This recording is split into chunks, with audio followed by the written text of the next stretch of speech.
Deepika Padukone is enjoying the success of her recent film Bajirao Mastani, and owing to the success that she faced in the last year 2015 with three films Piku, Tamasha and Bajirao Mastani.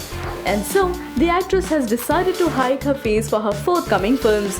With the ongoing discussion of huge difference in pay grade of male and female actresses in the industry, Deepika has definitely held her own and made the change. While the news of pay hike is not confirmed, according to a leading news portal, the actress will be charging 15 crores for all the hard work she puts in a project.